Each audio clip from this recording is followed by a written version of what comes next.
Check Complete, a referee podcast, is an educational resource for referees by referees, designed to connect and develop soccer officials of all ages and skill levels to better serve the game both on and off the field.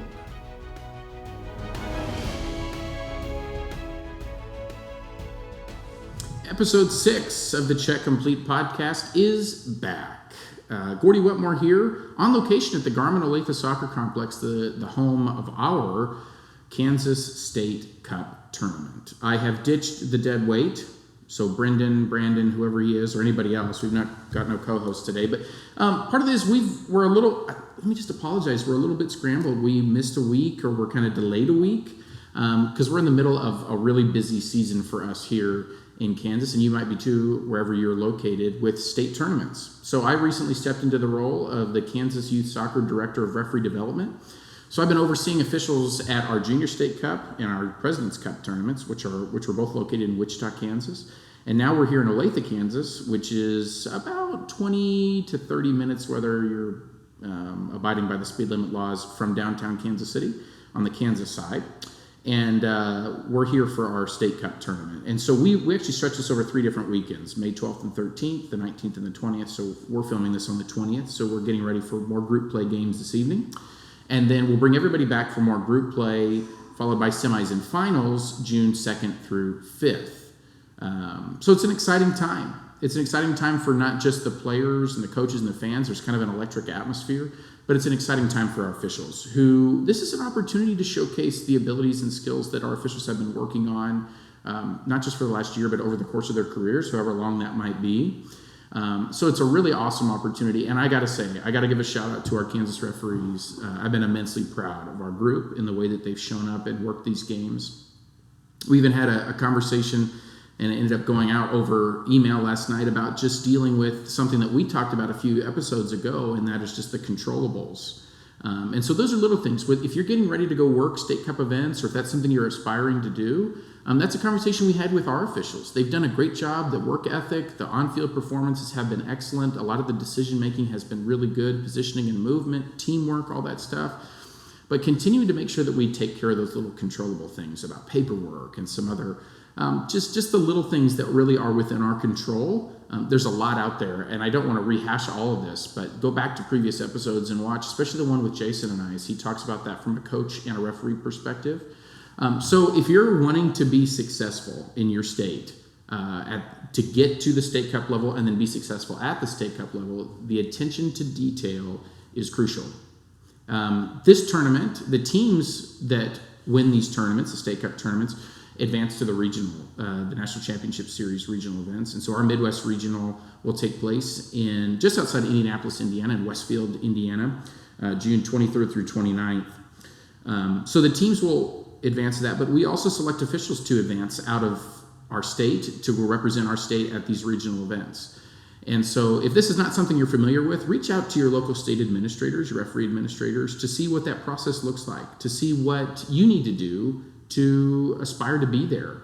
I had an email exchange with a young referee not too long ago, and I just said, listen, for next year, you need to plug into educational opportunities. You need to work hard. You need to take your weekend league games seriously, not overbook yourself to where you can't give your best effort week in and week out, which I know it's hard because we're looking for anybody that can breathe to referee these days. I get that. So it's difficult, but not overbooking yourself to where you're not able to give the effort you need to, because you never know who might be watching or might stop by for 5 to 10 minutes, and that could be something that they make a first impression about. Let's just put it that way. So you don't get a chance, as they say, to make another first impression. So it's an exciting time, and I hope that if you're not working these events, that you aspire to do so. And again, reach out to the leaders in your state to see what you need to do to put yourself in a position to succeed in these ways, and then work on to regionals, and then just like the teams at regionals move on to the national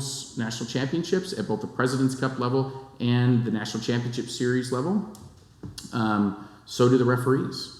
And the margin for error and selection at that regional level is just razor thin. So it comes down to, did we start games on time? Did we do paperwork correctly? Even things like just general appearance and some of these other little things that we might overlook at the state level or not take as seriously because we have maybe a smaller pool of referees. We have, we look at that much more closely at the regional level. So these are little things to work on and to make sure that we're on the right track with. And it's good to practice that in our local games, at our state levels, as we try to improve and get better. I need to give a shout out to one of Kansas's own referees, Kyle Atkins, a local referee here from Olathe, Overland Park area, just south of Kansas City. Kyle was recently selected to officiate at this one tournament, the World Cup, that's what it's called, big time, in Qatar, I don't know how it's pronounced. If you know how it's pronounced, DM us, please, I need some help. But that'll happen in November of this year, and we are immensely proud of Kyle. And so we're going to, hopefully, I've been hounding him to get an interview, and now maybe, he's big time now, so maybe we won't get him, but no, we will. We will camp outside of his house if we need to interview Kyle Atkins.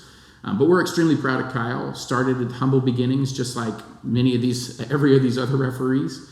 And just like you, started with a humble beginning, working weekend league games, and now he finds himself on the way to the World Cup. We're extremely proud of Kyle in Kansas, and it's inspiring to many of our officials. And we reached out I did a post through social media just to remind our fans and coaches and players that our referees, just like our players and coaches, need a safe place to work, to develop, because you never know. The referee working your game might end up at the World Cup one day. So, not me. I keep sending my availability to FIFA, and Kalina does not reply to me. But I'm hoping that one day I will get the call. Maybe for standby. Do they have standby at the World Cup? Anyway. Today, I'm excited that I sat down with Rich Grady, and we, as a podcast team, were really excited to be able to chat with Rich. And so I talked to him about a couple different things. It kind of went two ways. First, we talked about just his career path. Rich is a former MLS and FIFA referee. He's a current MASL official, so if you're on the indoor scene, if you don't watch MASL, I would highly encourage you to do so. I know there's not a lot of teams around the country, but it is a really interesting cross between like soccer and hockey. It's wild. And so Rich, you'll see him doing a lot of those games. And then he is the current Ncaa soccer rules editor. So I talked with Rich about his journey, his career path, and what that was like for him. And then we also we kind of switched gears and talked about the NCAA rule changes, which we already touched on in a previous episode. But Rich gives us an insight, not just about what those changes are, but how those changes come about. So he talks about the process of where they go to get to where you actually have published changes. Really fascinating. I hope you take time. It's about a 40-minute interview that will air right after this introduction. And I hope you take time to watch that, because it's a really, really good interview with Rich. Thanks for engaging with the Check Complete podcast.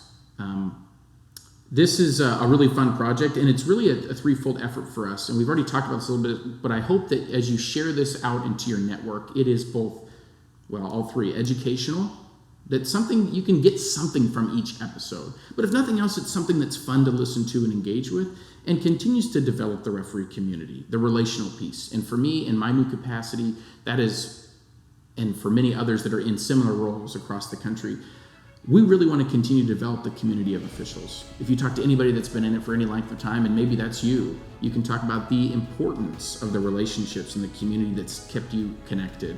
And so we hope that this is just a small piece of continuing to develop and enhance the soccer referee community.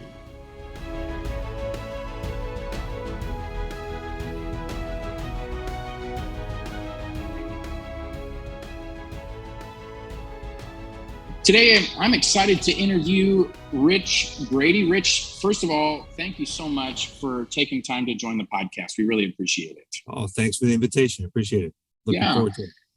Absolutely. We're thrilled. And I say we, it's our whole team. It's not like I have multiple personalities here. So it's our whole Check Complete team. But let me just give a little bit of background on Rich before we share. He's got a couple different angles that we're going to talk to Rich about today, and his journey as a referee, and then the current role he finds himself in with the NCAA soccer side of things.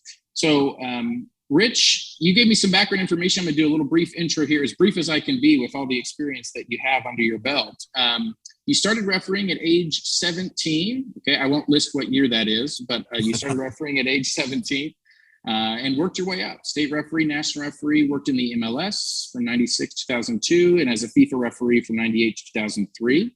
On the college side of things, you've refereed in quite a few conferences and have a lot of experience at the postseason side of things. And so I won't go through all those, but worked in the Big Ten, the Horizon, the Summit, the Mid-Continent, Southern Conference, and worked over 30 NCAA playoff matches across all divisions and genders. And so from 2012 to 2021, you've been serving as an NCAA regional advisor and the NCAA secretary rules editor since 2021. You also work as a national referee coach for U.S. Soccer, an assessor for pro, and on the Midwest Regional Referee Advisory Committee. So that's where I've seen you the last few years at regional tournament. And then also on the indoor side. So you stay busy in the winter with the MASL since 2002.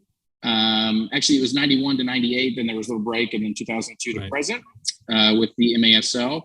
And then for your day job, you're the social studies department chair and girls soccer coach in Deerfield, Illinois. So quite a long resume there, lots of experience. Let's jump in first on the referee experience side of things, where you got started, how that came about, and that launched, where you're at today. So give us the starting story there. So my brother is 2 years younger than me. And when we started playing travel soccer, I would go to his games. And in those days, they only assigned one referee, and you had to provide club linesmen as it was in those days. So I always volunteered to do that. And one of our local officials, who was the SYRA at the time in New Jersey, Tony Cullen, encouraged me and said, "Hey, you're pretty good at this. You should go take a class." So my dad, my brother, and I all took a class and got certified. And our first year of officiating, we would go out as a 3-person crew, even though they would only pay for one referee. So we would all work together, and that was how we got started. That's awesome. Very good. And I'm seeing a trend as we've interviewed other guests about just the importance of people believing in young referees, having someone look at you and go, "Hey, you're not too bad. You should pursue this a little bit."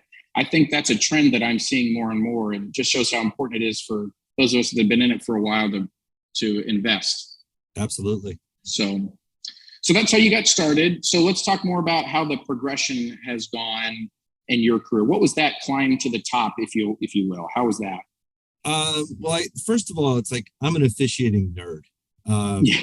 I'll ref anything and everything. And when I was in college, that's what I did. I refed intramural, you name it, flag football, basketball, softball, indoor soccer, floor hockey, outdoor soccer, all of that stuff. I just enjoy that challenge. So, really, when I finished college and moved out to Chicago for graduate school, I kind of got thrown into the deep end, and I was 22 years old. And at the time, we had a lot of major division games in amateur leagues that were assigned as 1-person games. So, wow. Here you go. You're going to do the major Mexican league in Chicago by yourself. Go have fun. And that's where you learn how to referee. Yeah. I had a lot of people who were very helpful to me. Carl Beck, who was a former national referee, passed away, unfortunately very early, but he was the college assigner in Chicago. He gave me a lot of opportunities. Alfred Kleinaitis, who worked for U.S. Soccer and was a big person in Illinois. Steve Siomos, who gave me plenty of opportunities. So a lot of those guys who, took a chance on me and let me work through things and, make my mistakes and learn from it that way. So, I had plenty of opportunities to figure out what to do and what not to do. Yeah. One of the questions that I'd mentioned before that I'd love to dive into here is with regards to setbacks that you faced along the way. I'm sure there were, as you were getting thrown into the deep end, some moments that you were kind of like, oh, what were some of those, and how did you overcome that as you moved forward? Yeah, I think, I'm going to save that part for the pro part. So let me get to the MLS part, and then please do. I'm sorry. Yeah, go ahead. that's where I experienced more of that kind of thing. So hopefully this makes a little bit more sense. It was very much a case of being in the right place at the right time for me. I became a national referee in 1995, and the following year MLS started, and they invited a whole bunch of us to a preseason camp, and none of us knew anything about anything. You had a lot of people who, the only pro experience they had was on what would basically be third division stuff today or indoor. And it was very much trial by fire, and you got a game, and if they liked it, you got another one. And if they didn't, they moved on and found someone else. So I was fortunate enough to have that opportunity and did well enough to keep progressing and staying in that. But I think the big challenge for me was always making sure everything was balanced. And this was in a time when this was not a full-time job. Right. They didn't have the setup that they did with pro today. And first of all, I think it's terrific for the referees that they can make it their full-time career, and they can have a job that pays well and gives them benefits and has that kind of thing. But that wasn't the world that we were living in the late 90s. So a lot of it for me was always a challenge of how do I balance work, family, soccer, and the times that were probably the biggest challenges for me revolved around some of that, where the stress was caused by that or by kind of a style of officiating. I was, particularly in those days, a much more by the book referee, and my man management skills were not, honestly, where I would have liked them to be. But that was also part of the deal in those days. You had a lot of directives from FIFA, and they wanted to see this, this, and this, and go deal with it and take care of business.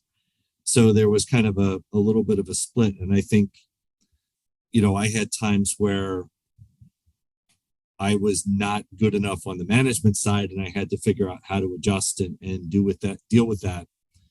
And, how do you bounce back from a game where, it all goes into toilet and you've got 4 or 5 red cards and you're on the front page of the sports section somewhere. And that's the kind of thing where it really did help to have balance. And it's like, okay, I can't think about this all the time because I've got, I've got a young kid, I've got a marriage, I've got a job that I've just started. And it was healthy to have that kind of balance in life. Yeah. So I think for me, the whole thing about bouncing back is, number one, recognizing, okay, I do need to bounce back. And number two, just trying to figure out the reason we get into this in the first place is because we enjoy it. Yeah. And if you're not having fun, if it's always pressure, that's not conducive to good performance. Yeah. Yeah, so, absolutely.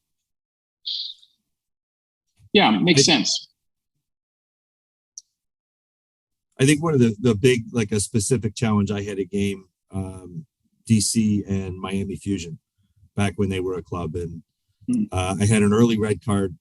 I was convinced I was right. And team made a tactical change. They took another player off and he F-bombed me on the way off the field and I sent him off. And, one thing led to another and it wasn't my favorite moment. And, then we had a lot of pressure from the league and pushback kind of saying like, we don't want to see this again. You need to figure this out. So the next week I was refereeing in the second division, what was then called the A-League. And the assessor commented, gee, it looked like you were trying really hard not to give cards tonight. And I'm thinking to myself, well, I wonder why. But yeah, it's a learning process all the way through. Yeah. The balance piece, I think, strikes a chord with a lot of officials. You're right, at the pro level, they're obviously able to be salaried and work that. But I think for so many that are climbing that ladder, right, that is, it's difficult. Moving up the USL ranks and things, everybody's trying to figure out how to balance that. This is not a question we had planned, but is there a practical advice maybe from your time in that, or just what you see now about how someone can kind of successfully navigate the balancing act? I'll speak to my experience. I don't know that the circumstances are kind of the same for people now, but for me, I made choices in my career that I knew would have, in some ways, a negative impact on what my ceiling would be as an official. And I'm okay with those choices, and I'd make the same choices again. So when I was a first year FIFA official, I was 3 weeks into my first year of full-time teaching. So I had no tenure. My oldest son had just been born. We're living in Illinois, and my wife's family is from Ohio and mine is from Jersey. So we got no help. Yeah. And they wanted me to go to Honduras for 2 weeks for a CONCACAF World Cup qualifying event. And I said, no. Yeah. That's not something that typically plays well when you tell people at that level, Right. Thanks, but no thanks. So I knew that that was going to limit some of my opportunities. But honestly, I saw way too many of my friends and colleagues who either lost jobs or relationships because they were always trying to pursue the next big thing in soccer. Right. So I think it's kind of like the advice that you give players when they're looking at colleges and like, okay, if soccer ended tomorrow, would you still be happy here? And I would say the same thing. At some point for all of us, the soccer part stops. Yeah. What do you have left?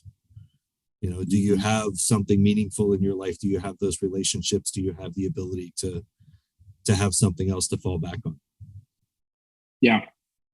Well, see, it must be why CONCACAF's not reaching out to me to know I'm going to say no. That must be why I'm not getting CONCACAF appointments. So that's good to know. That makes me, I'll sleep easy tonight. I love that. I think that's huge. And I understand the passion for the game, but finding that balance is crucial. And I think we see a lot of young officials that are very gung-ho. It's almost the same with players, like you said. The burnout piece can be real. So finding the balance to make sure that's not the case is huge.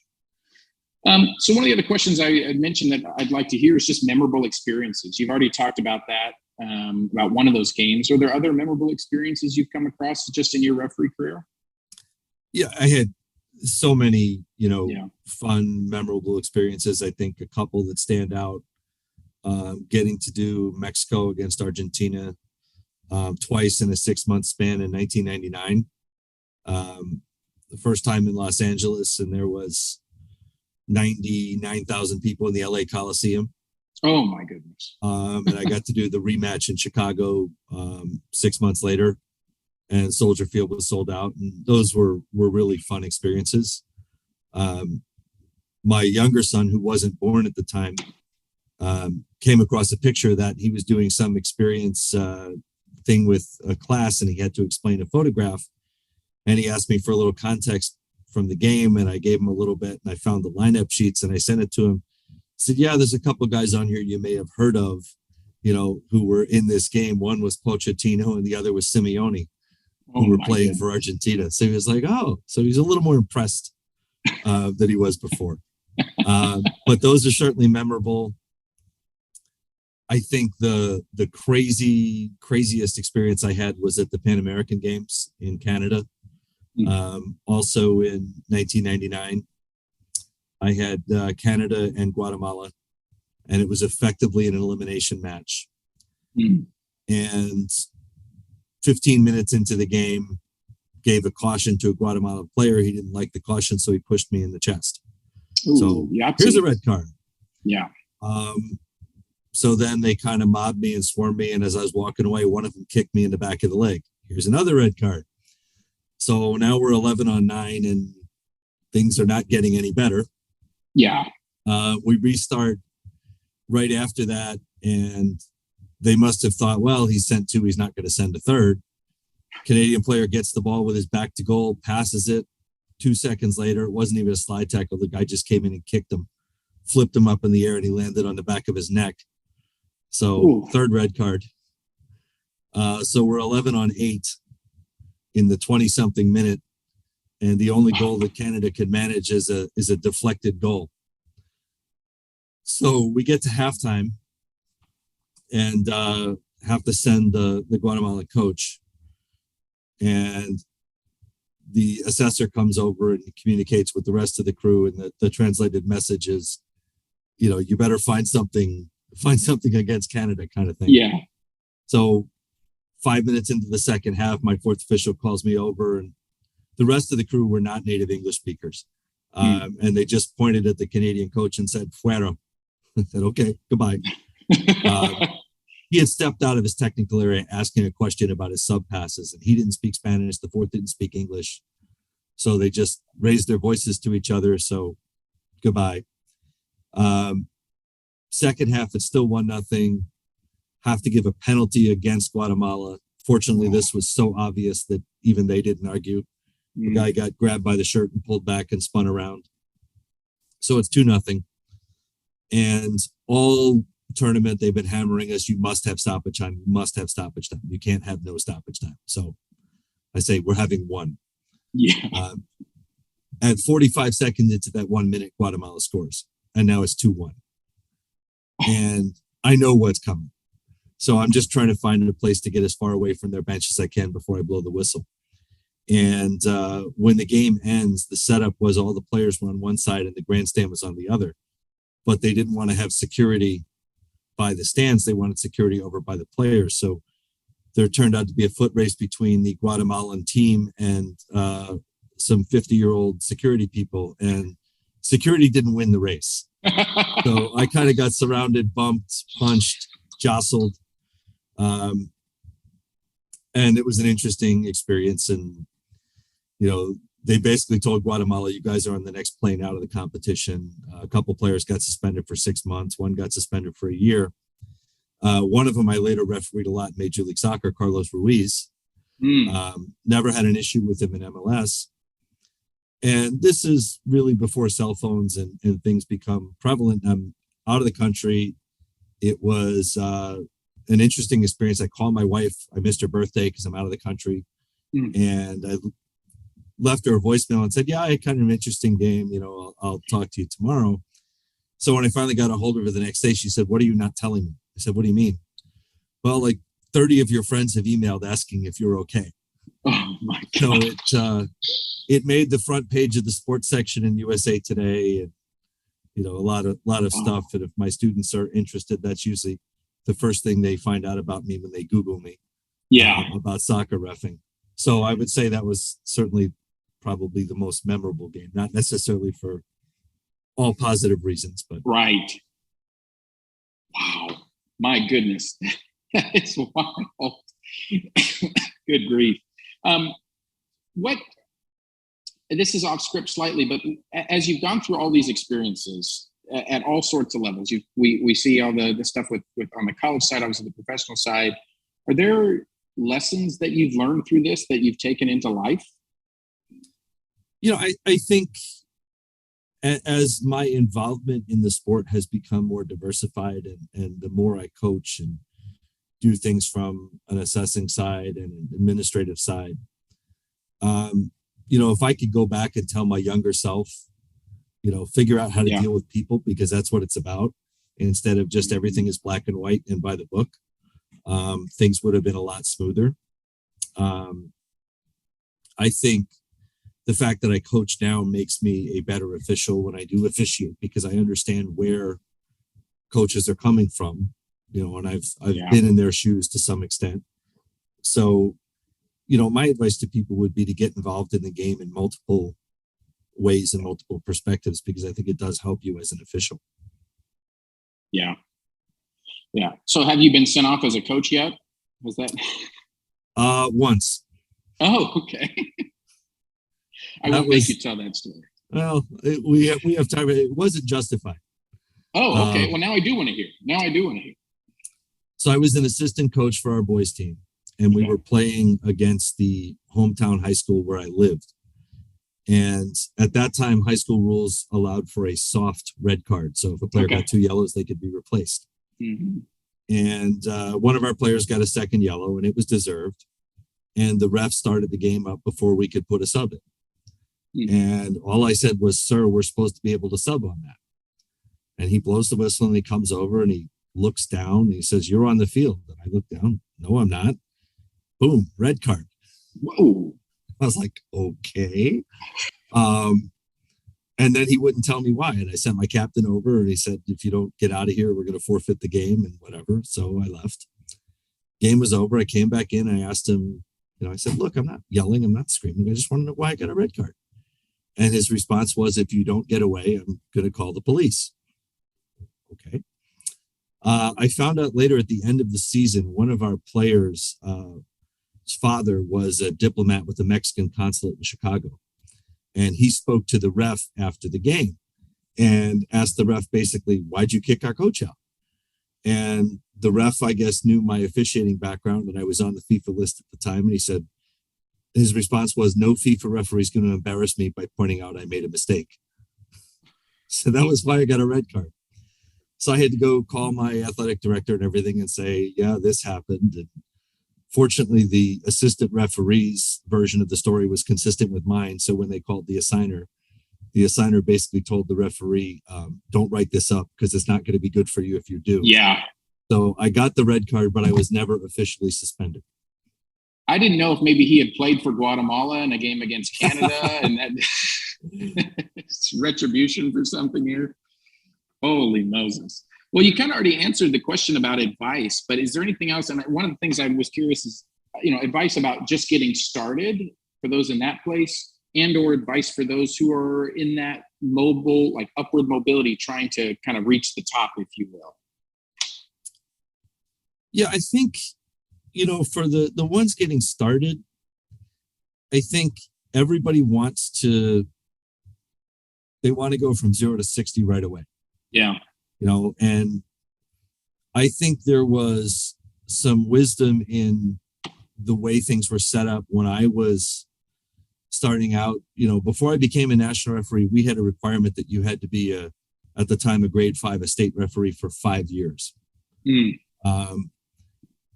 And I think one of the things that we've done with referee development in this country during the days of the Development Academy and other things is that we have been so exclusively focused on youth events that we've neglected the adult side of things. Yeah. And to me, especially if you live in a community where you have really competitive adult soccer and preferably with a lot of different ethnicities, that's how you learn how to manage people and survive. And I think we do a disservice to people if we kind of fast track them to the pro environment without that step, because I think it is a necessary step. And then I think, when people do get into that pro environment, they're trying to figure out, like, what do I have to do to get noticed? I think the single biggest thing is just be a consistently good communicator and decision maker. Mm. And, some of the other stuff you can't control. Right. You don't know who's going to see you at what time. You don't know anything else. All you can control is your performance and just try and be a consistently reliable person. Yeah. So that your name comes up as someone like, okay, I'm confident putting this individual on a game. Yeah. Yeah. Good stuff. I want to touch, before we get to NCAA soccer side of things, I just want to briefly touch on the MASL, because I think that's a whole different beast. And I've seen some of it being in Kansas City. I've watched some Comets games, which I feel like I always get my money's worth every time I watch a Comets game. And I want to talk more MASL when we get there in the winter time. But Sure. You've been involved in that league for a long, long time. That seems to be a kind of, if you really have to be able to manage man management in there, it appears. What's that experience been like for you? Absolutely. I think the thing that I had to learn as a young referee, because that was my first experience professionally, was in what was then the NPSL. You can't run away. There's nowhere to go. Yeah. You got walls. You have to be able to deal with people. And I grew up during the time when the original MISL was going on, and I was in the New York area, so I was a fan of the New York Arrows, and I really just enjoyed the sport. So it was really fun to me to be able to get a chance to officiate that sport when I moved to Chicago. And, in the days before, a lot of people had turf fields. if you're in Chicago, you're not doing anything outside from November to maybe early April. Right. So if you want to develop your officiating skills, that's a way to do it. Mm. So it's been something that's always been a part of my officiating. I really do enjoy it. I like the different combinations and permutations and the different rules. Yeah. I'm a big hockey fan too, and there's some similarities to that sport. Oh, sure. With penalties and administration. It's just fun. I mean, that's why I do it still. I still enjoy that part of it. Yeah, absolutely. I enjoy watching those games from a safe distance most of the time. So no, I enjoy that. So that's refereeing career. Transition to another hat you wear. Talking about NCAA with rules and things like that. Unless there's anything else that on the referee side. Go with it. That's fine. Great. No, that's awesome. I appreciate all you shared with that. So let's talk NCAA rules changes. We talked a little bit about this on a previous episode, and so we've kind of shared some of those. Your role with the NCAA soccer, just tell us briefly where you're in that role and how long you've been in that role. Yeah, so I was for the last 10 years what was called a regional advisor. So that means I'm one of Ryan Sigich's assistants, and I would help develop educational material, assign referees to postseason matches, that kind of thing. And Ryan and some other people suggested that Ken Andrus's term as Secretary Rules Editor was coming to an end, and that I might be a good person to go for that. I've always been kind of a rules person and enjoying that aspect of things. So I threw my hat in the ring for that. Interviewed, got appointed, and this was in the summer of 2020. And the plan was to kind of have a 2-year transition window where I would shadow Ken and, learn on the job and kind of see how everything worked. And Ken and I were able to work closely through the limited 2020 fall season and the much busier spring of 21. Mm-hmm. And, I was quite shocked and saddened to find out that he was seriously ill and then passed away in June of 2021. And at that point, the NCAA said, look, you were already being trained. You're going to start now. So wound up jumping into that. And that's certainly been a different experience because, I get a lot of video clips. I get a lot of emails from coaches, conference administrators, that kind of thing. Some of it asking for rule interpretations. Some of it saying, here's video. What the heck was this referee thinking? Yeah. What can we do about it? But it's certainly been a nice opportunity to engage with the sport that I've been involved in for a long time. Yeah. I started officiating college games when I was still a college student, and now I've got a kid playing in college. So, it's always been a big part of my referee stuff. Yeah. So, before we get to the changes that we'll see, which will be in a 2-year cycle here, how did those changes come about? Give us just a background of the process. So in the fall of actually every fall, but particularly the rules change year, the NCAA will solicit proposals. So, you have a suggestion for a rule change, send it in. Mm-hmm. This year we had numerous ones. From the two most popular ones were change the sub rule and get rid of overtime. Yeah. Some variation on that. So we might have had 74 different variations of get rid of overtime. Mm-hmm. But anybody can make a suggestion.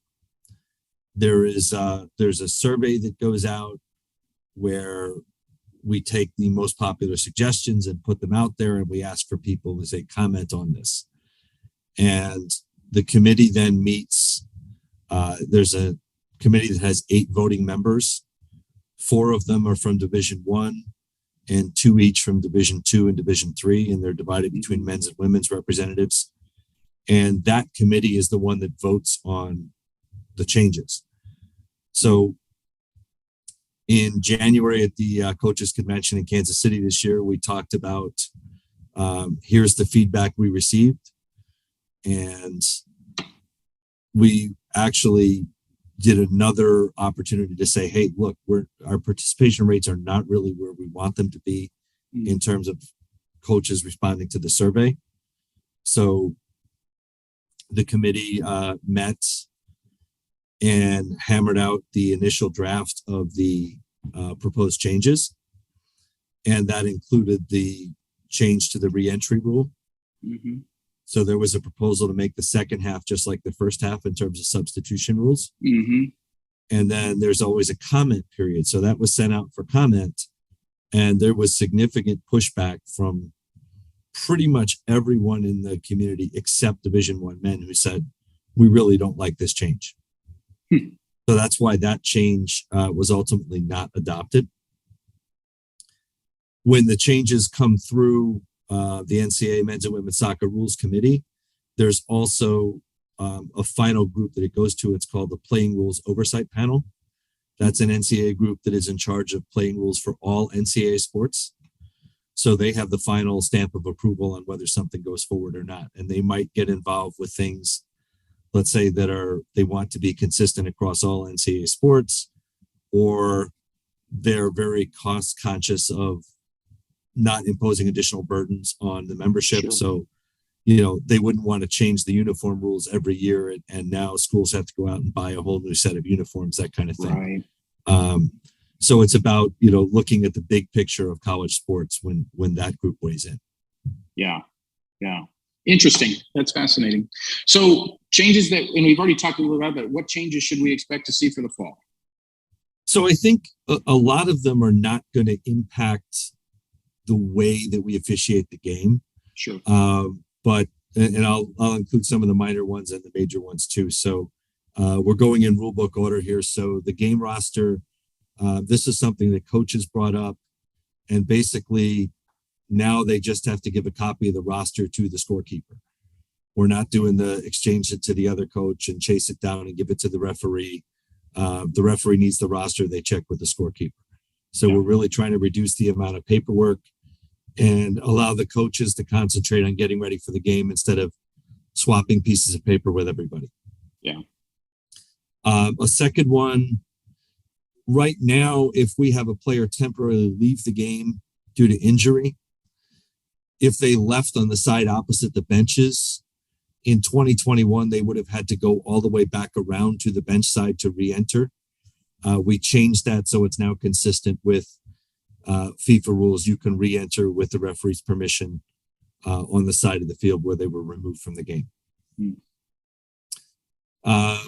Referee uniform one down the road, the NCAA is putting together a committee to look at the issue of a referee uniform. And basically what we want to get is to the point where we are with college basketball, where there's one official uniform. And I think right now the NCAA looks at it and says, okay, you turn on a game, here's one crew wearing one set of uniforms, another crew wearing a different brand of uniforms, a third crew wearing a different brand. And it's just not a good, consistent visual signature. Sure. So I think the focus is going to be on, can we get a simple uniform that reduces the need for referees to carry around 10 different jerseys, and get one that just says, here's the look for NCAA soccer officials. That's great. So that's going to be phased in hopefully by 2023. Okay. Some post-game things. One of the changes made during COVID was we didn't have to physically sign the box score anymore. We could verbally approve it or visually look at it and say, yes, this is correct. Big one that does affect the playing of the game is video review. So if anybody is in a game where they are using video review, that can now be used to determine if a foul is inside or outside the penalty area. You can't look at video to say, should that be a foul? But if the referee has called the foul, they can use video review to say it's inside or it's outside. Interesting. Protests. One of the big things that came up last year, a change that was made right before COVID, was the introduction of a violent behavior 2 red card with an additional game suspension for those acts that were basically above and beyond and we really felt had no place in the college game. And there were some times last year, honestly, when referees got that wrong. So we wanted to have a bit of a safety net. So this year, teams can protest. If a player is given a violent behavior 2 red card, there's going to be a 3-person committee that will review that, and that will be Ryan Sigich as the national coordinator of officials. It will be myself and one of the regional coordinators who is not representing a team that was involved in the game. Okay. So the idea then is if we decide that was an unwarranted situation where a player shouldn't be suspended for 2 games, we can reduce the suspension to 1 game. We're not talking about overturning red cards. We're just talking about reclassifying it from a violent behavior 2 to a violent behavior 1. Sure. Makes sense. The overtime stuff we touched on briefly, but regular season overtime is now gone. Mm-hmm. Postseason overtime, there was a strong sentiment from the coaches that due to the variations in weather and other things that they wanted an opportunity to play the same amount of time in both directions. So postseason overtime will now be played to completion. There's no more sudden victory. Mm-hmm. A big change that we had was what to do about suspended games. So in the past, if a game did not progress to 70 minutes and it was impossible to restart it that same day, NCAA rules mandated that if you were going to redo the game, it had to start over from 0. Mm-hmm. And soccer was basically the only sport doing that. I think there was a lot of thought that that was unfair. And the committee decided that that criticism was warranted and we're going to change it. So now that game can be continued from the point of interruption, just wherever you left off, the stats and everything go forward, and you pick it up whenever you can at a mutually agreeable time. Mm-hmm. And then the last thing is they enhance the spitting at or biting has been defined as a violent behavior 2 red card. And we included coughing at another person on that as well. That's something that first came in during COVID. Right. So those are the big changes. There's a lot of stuff in the book itself that when it comes out, people will see we've tightened up some language. We've tried to make it more consistent. We haven't really changed the way things are being interpreted, but hopefully the book itself is a bit more readable and makes a little bit more sense. Sure. Absolutely. Wow. Well, that's a lot. And for the soccer nerd, you're right. That probably is thrilling to be able to go through all that and put it together. No, that's great. I think there will be hopefully maybe some additional trainings or discussions about that as we move forward. And NCAA could be maybe part of that, or NCAA trickling some of that down just to make sure everybody's on the same page. Should we expect to see something along those lines? Yeah, in speaking with Ryan, I think the plan is that there are going to be we're going to return to a couple of in-person NCAA seminars like we had pre-COVID in different areas of the country. I've been in contact with various people from the local chapters from Ncaa, saying, when is this coming out? Basically, the final edits of the rule book just went to the printer today. Okay. So look for some stuff coming out officially soon. Fortunately, I think there's not a whole lot that's going to require significant training and interpretation. Right. Saying like, we don't have overtime. That I think most referees will say that's a welcome change, but I don't know that that's going to require a great deal of preparation on our part. Right. It sounds like maybe some more. I know you guys did quite a bit of conversation about VB1, VB2, and fighting. It sounds like maybe even more clarification on that lines. But it's nice to be able to have the committee to review those and adjust that as needed, I'm sure. Yeah, I think that's one where I think we just have to adjust our calibration on that to make sure that we're not over punishing or under punishing. Right. And really, I think our message to referees is don't go looking to make something violent behavior 2. It should jump out at you. When you see one of those video clips and your immediate reaction is, ooh, that's what we're looking for. Right. Very good. Well, Rich, thank you so much for your time. There's a lot here, and this was fantastic. I really appreciate the conversation. The one question that I warned you was coming, and I asked all of our guests is there something that if you don't say it, you're not going to be able to sleep tonight? No, I don't think so. I mean, it's been fun doing this. To all of the people who have seen me over the past 5 or 6 years at either U.S. Youth events, regionally or nationally. This year, I will not be dividing my attention between multiple things. So both of my kids have gone through it, and they've played at regionals, they've played at nationals. They're both too old now, so there will be no more Grady's on the field at those events.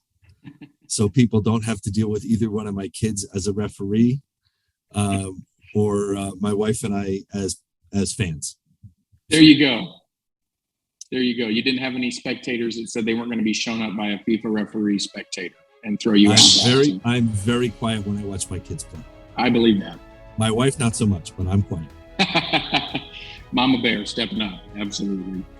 Well, very good. Thank you so much, Rich. We really appreciate it. And I'll see you this summer in Indiana.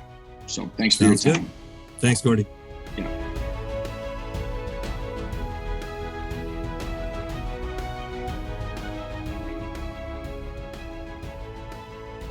This has been episode 6 of the Check Complete podcast. Thank you for listening and engaging. If you have feedback for us, things about how wonderful I looked on camera today, or how great Rich was, or some fun suggestions for future episodes, we would love to hear from you. Please reach out to us. We have many ways to do that. Over email, you can reach out to me directly, Gordie, Gordie, at checkcompletepodcast.com, or questions at checkcompletepodcast.com.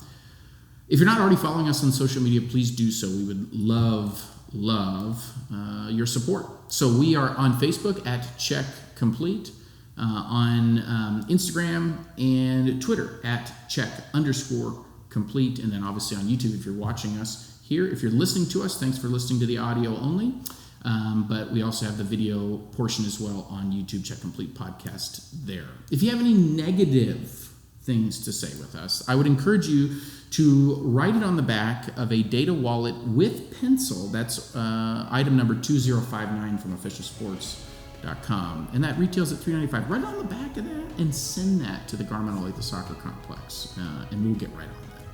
Thanks for listening to the Check Complete podcast. Hope you engage with us on social media, and we'll be back with episode 7 very soon.